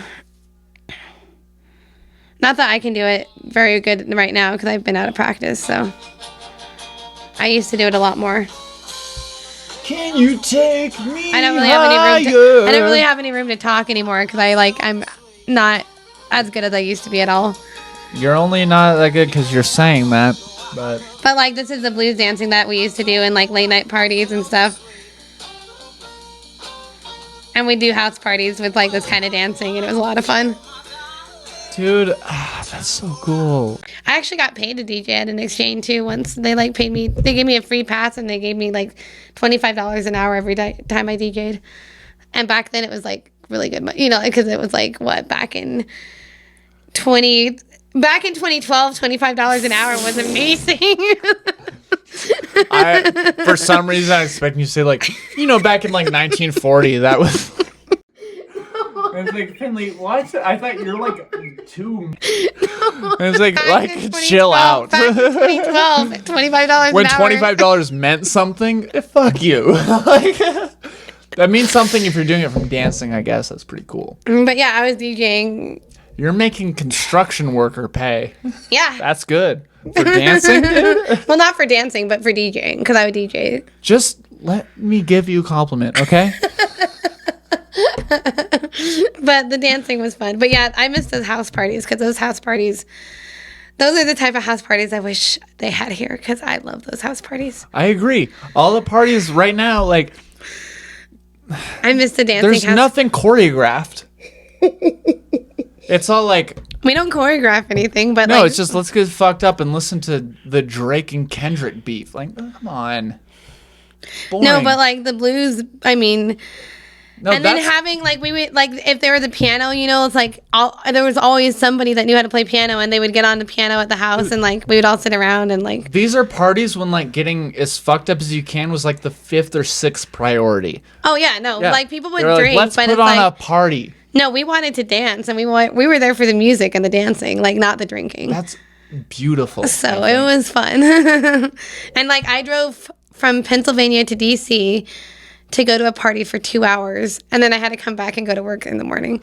Yeah, because it was probably like worth it. Well, because I was a birthday party for one of the best dancers in the country at the time, and I was really flattered I was invited. So I was like, I'm gonna make it to that party. That's so cool. So, because like it was one of the best dancers that I knew. Like in the like again, I think he's still pretty good. But oh my god, okay. But yeah, he was one of the best dancers in the country at the time, and so again, I was just really flattered that he invited me, and so I was like, I know there were going to be a lot of good dancers there, so I was like, I'm gonna go. And again, it was a house party like that where it's like everybody was just dancing in every corner of the house, That's so cool. and it was fun. Yeah, it sounds like I miss it. It's almost like a scene in a movie, you know, but it's like a actual party that's happening. yeah, dude. That sounds like a. It sounds like a movie. It sounds like a fantasy. It I've was never fun. been to a part where like anything was planned. It's just like bring booze and we'll figure it out later. Like Oh no, like these parties, like we'd have DJ, like we'd have assigned DJs, you know, again, and there'd almost always be a piano player that would hop on a piano somewhere and start playing like live music, and like, you know, everybody would be sit around and like it was fun. that's so sick. I miss it. Huh. Cause we at least did one of these parties like once a month. Walking through the park and And like some of them were like an hour drive from like where I lived, but it was like worth it to go because it was like, again, all the really good dancers went to these house parties, and so you're surrounded by these amazing dancers, and you're just yeah. Can you imagine going to a house party because you heard that there were good dancers there? Most people are like, "There's girls, I'm down." Like, No, I go because No. there's good dancers. you guys went because you weren't thinking with your dicks. That's awesome. That's so cool. It was fun. No, Like, we went because we wanted to dance. You guys went to have fun and to like actually party. Like most people party to fuck, and that sucks. Yeah, that's true. So no, we wanted to go and we wanted to dance, and I mean, yeah, hookups happened, but it's like we mostly went After. we mostly went for dancing, Yeah, that's so sick. and like we just love to dance. Like I mean, the people that get into this kind of dancing get like super into it, you know, especially back east. It's like that's what we do for fun. Like that's what I spent all my money on, was going to these dance exchanges, and I would volunteer and like help out to try and cut costs, or like, you know, DJ, or like do anything I could to afford to be able to go there. Dog, this is a movie. Like But like that like the drama behind like making a house party happen, where like, you know, you're just trying to get everyone to want to dance or what, like that. well, especially like, you know, over here where it's not really, I mean, I guess I don't know if they really, I'm sure It's some rare. of the It's I'm rare. sure some of the dance community has house parties. I'm not like super in with the dance community here as much as I used to be. But I still don't remember them having a lot of, I know some of them will like get together in their backyard and practice, Yeah. but it's not really like it's not like the parties I used to go to. So where it's like literally we were all just there to dance. Like we didn't do any lessons or anything. Like we were just there to dance. And it was fun. And it was just away from, you know, it was just a private party with all our friends. That's fucking beautiful. So, and it was just like, we just wanted to dance. No, you guys were artists. Like you guys, you like, it was the So. craft. That's so sick. I miss it though, yeah, because especially the late night blues parties, like especially after an exchange, the best part about the exchange was like the Sunday after late night blues party, because you know how people after the bars they'll go to a house party, like that's what we would do after a dance exchange, but we would do more dancing, and it would be like late night blues, and the late night blues, especially with people that you're comfortable with, is so much fun, because especially when you do that like head connection or the chest connection, you know, the lazy, tired, slow blues, but you're like, if you're comfortable with someone and it's like intimate but not intimate, you know, but it's like, it's just like, I don't know, it's so much fun, and it's just like relaxing, and it's like, You're dancing to dance. yeah, and it's fun, and it's still intimate, but it's not intimate, and it's like, it's really nice. It was fun. So I miss it, but yeah, that was a fun lifestyle for a while. Well, Findley, what a resume. Can we? I have to go to the bathroom so bad. Okay. We should break. I think no. We're at about 2 hours now. Oh yeah, we should stop. we're at about where we were with Tori, and Okay. we should. Wait. Okay. I'm taking a selfie while we're recording Deal. because I do that. I'm. There you go. Because I yeah. always have to take a selfie. Of course, I understand. I've been on your sets before. But can you like say some last like things you have coming up, and then we'll cheers and slam our glasses, and then I'll go to the bathroom, and then we'll go busk and sing and tell jokes or whatever. Sure. I don't know. I guess like, again, the biggest thing is just to love me or die, because I really want to try and start doing feature films. And so, like, I really want to get the short done so I can try and get a budget. Because, like, even if I could get $20,000, I could make the feature film. Like, it's not a super high budget film, but I need at least probably I probably need at least $20,000 to do it justice. Mm-hmm. So I want to get the short done so I can pitch it to producers. Fuck yeah. And that's like the biggest thing right now. I might do an H48. I don't know. I'm always working during those weekends, so because I do freelance work and work always comes up. So that's why I don't sign up very much for those. Go on Finley's IMDb. There's a lot on there, and I have watch a all of YouTube. them. And she has you. If you look up Findley Productions on YouTube, you can find the films I have released. That'll be wherever it needs to be for you to see it. So. But thank you. Yeah, thank you. And if anyone wants to see Would It Kill You to Smile, they can message me for the link. I'll send it to them. Yeah, and she'll do Twilight better.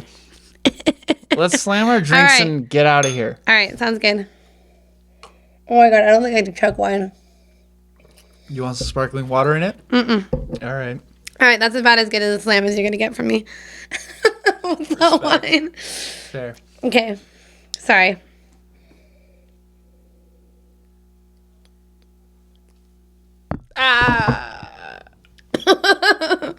Woohoo. That was fun. I slammed it. Yay. Thank you. That was fun.